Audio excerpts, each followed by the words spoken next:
آنے والے دہائیوں میں ورچوئل ریئلٹی سے منسوب ٹیکنالوجیز نمایاں طور پر زیادہ ترقی یافتہ ہونے والی ہیں۔ آنے والے کچھ سالوں میں ورچوئل ریئلٹی کتنی ترقی کرے گی اور وہاں جانے کا سب سے منطقی راستہ کیا ہوگا، یہ ویڈیو ان موضوعات کو دریافت کرے گی۔ ہم جانتے ہیں کہ لوگوں میں موبائل، لیپ ٹاپ اور بڑی سکرینز کا استعمال بہت زیادہ بڑھتا جا رہا ہے۔ لوگوں کی سکرین ٹائمنگ ماضی کے مقابلے میں بہت بڑی ہے، لیکن اس سے زیادہ بھیانک وقت آنے والا ہے جس کی شروعات 2030 سے ہوگی، جب لوگ اپنا زیادہ تر وقت ایک نئی ٹیکنالوجی کو دیں گے جس کا نام ورچوئل ورلڈ ہے۔ ورچوئل ورلڈ نہ صرف یہ کہ انٹرٹینمنٹ مہیا کرے گی بلکہ کمائی کے نئے ذریعے ورچوئل ورلڈ میں ہوں گے۔ لوگ گھر بیٹھے دنیا میں کسی بھی جگہ کام کر رہے ہوں گے۔ سمجھ لیجئے آپ 2030 میں ہیں۔ 2030 میں 8 کے ہیڈ سیٹ عام ہو جائیں گے۔ سال 2030 میں نئی وی آر سکرینوں پر اب K8 ریزولوشن عام ہوگی، جس میں پکسلز کی تعداد 4K سکرین سے 4 گنا زیادہ ہے۔ جب ان آلات کے ساتھ آپ کسی بھی کریکٹر، ماڈل یا اشیاء کو قریب سے دیکھیں تو وہاں بہت صاف نظر آتا ہے، جس میں دلکش تفصیل اور حقیقت پسندی بھی ہوتی ہے۔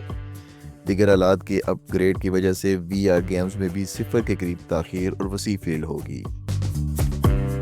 ہیڈ بینڈ اور کلائی کے بینڈ غیر نقصان بخش سینسر اور دماغ اور کمپیوٹر انٹرفیس کی وجہ سے ترجیحی انتخابات بن جائیں گے۔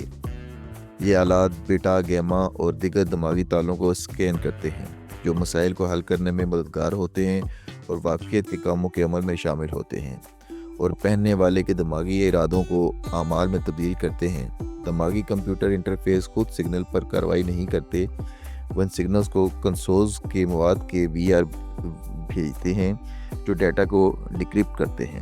گیم ڈیولپرز اور تخلیقاروں کے پاس یہ صلاحیت ہوتی ہے کہ وہ ان صارفین کو جذباتی حالتوں کو ٹریک کریں اور ان کا تجزیہ کریں جو اس معلومات کو رضاکارانہ طور پر دیتے ہیں، اور یہ عمل ان کمپنیوں کو مستقبل میں اپنے مفاد کے ساتھ مزید زبردست تجربات کرنے کی اجازت بھی دیتا ہے۔ تاہم ان آلات کو فعالیت محدود ہے اور ورچوئل ماحول اور ویڈیو گیمز میں اشیاء کو کنٹرول کرنے میں ابھی بھی کچھ مسائل ہیں۔ 2030 میں ورچوئل دنیا میں پہلے سے کہیں بڑی ہوگی، اور یہ اس لیے ممکن ہے کیونکہ 6G آ چکا ہے جو کہ 5G سے 100 گنا زیادہ تیز ہے اور ٹیرا بائٹ فی سیکنڈ کے حساب سے چلتا ہے۔ یہ بات بہت اہم ہے کہ ورچوئل ریئلٹی کے صارفین کی زیادہ تعداد اب کلاؤڈ گیمنگ سروسز استعمال کر رہی ہے۔ 2050 میں 16 کے ہیڈ سیٹ عام ہوں گے۔ یہ ہیڈ سیٹ ریزولوشن کے لحاظ سے 230 کے ہیڈ سیٹ سے 4 گنا زیادہ بہتر کام کریں گے، اور 2020 کے 4 کے ہیڈ سیٹ کے مقابلے میں 2050 کے ہیڈ سیٹ میں پکسلز کی تعداد 16 گنا زیادہ ہوگی۔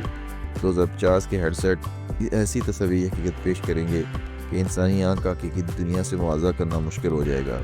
تبھی ایک درمیانے درجے کے گرافک کارڈ کی 10 پیٹا فلپ ٹاپ کی طاقت ہوگی جو موجودہ گرافک کارڈ سے 1000 گنا زیادہ تیزی سے کام کریں۔ 2050 میں دماغ اور کمپیوٹر کا ملا کام کے لحاظ سے بہت بہتر ہو جائے گا۔ 2050 میں سبھی وی آر ہیڈ سیٹ کسی نہ کسی لحاظ سے دماغ کے ساتھ منسلک ہوں گے۔ 2030 کے ہیڈ سیٹ جو کہ اب تک تجرباتی دور سے گزر رہے تھے، اب بہت بہتر شکل اختیار کر چکے ہوں گے، جو دماغ کے اشاروں کو بہت بہتر طریقے سے سمجھ رہے ہوں گے۔ دماغ کے ساتھ جڑے ہیڈ سیٹ کمپیوٹر اب دونوں طرف معلومات کا تبادلہ کر رہے ہوں گے۔ یہ ترقی یافتہ نیورل انٹرفیس اب دماغ کو لہریں بھیج رہے ہوں گے جو یوزر کو تصویر اور آواز باہم پہنچائے گا۔ جو تصویری معلومات اور تجربات ان ڈیوائسز سے حاصل ہوں گے وہ حقیقی دنیا سے بہت بہتر ہوں گے، اور ہر یوزر کے لیے یہ مختلف ہوں گے کیونکہ یہ ہر دماغ کے ساتھ کے مطابق کام کریں گے۔ اب آپ کسی بھی گیم میں کسی بھی چیز کو اپنے دماغ کے اشاروں کے مطابق چلا سکتے ہیں۔ یہ فیچر خاص طور پر اہم ہے موجودہ سٹار وار گیمز میں، جہاں آپ جیڈیز اور سٹس بن کر کام کرتے ہیں جن کے پاس طاقت ہے، یا موجودہ میٹرکس گیم جس میں آپ ایک ہو کر کھیلتے ہیں، اور اس سے زیادہ یہ ڈیوائسز عام انسان کو یہ الاؤ کرتی ہے کہ وہ وی آر گیمز میں اپنے خیالات کی مدد سے ایک دوسرے کے ساتھ کمیونیکیٹ کر سکیں۔ لیکن ان سب چیزوں میں ابھی وقت ہے، اور شاید کچھ دہائیوں بعد ہمیں یہ فیچر بھی مل جائے۔ 2050 میں ورچوئل ورلڈ زیادہ حقیقت پر مبنی ہوگی کیونکہ اس وقت آپ کے پاس انریل انجن 8 ہوگا جو پہلے سے زیادہ تیز ہوگا اور زیادہ آسانیاں پیدا کرے گا، اور تخلیق کاروں کو یہ موقع فراہم کرے گا کہ وہ زیادہ بڑے اور ورچوئل شہر تخلیق کر سکیں۔ جہاں دکانیں، دفاتر اور ہر قسم کا اندرونی ساز و سامان موجود ہے، اور ہم اس قابل ہو جائیں گے کہ باریک سے باریک خصوصیات بھی دیکھنے کے قابل ہو جائیں گے، جیسے کہ ایک کیڑے کے کاٹنے کا نشان بھی۔ یہ حقیقی پھیلاؤ اور حقیقت تمام کریکٹرز یا ماڈلز میں بھی آپ کو واضح دکھائی دے گی۔ جنریٹیو ایڈورسریل نیٹ ورکس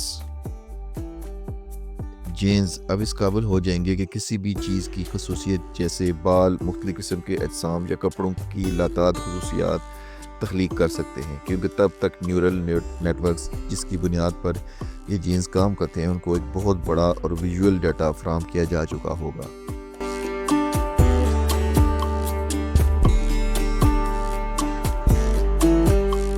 یہ ٹیکنیک کسی بھی کردار کے اشاروں، اظہار اور مختلف عوامل کو زیادہ بہتر اور بالکل اصل زندگی کی طرح کر دیتی ہے، لیکن ابھی بھی اینیمیشن 100% حقیقی نہیں لگتی، لیکن حیران کن طور پر حقیقت کے قریب ضرور ہے۔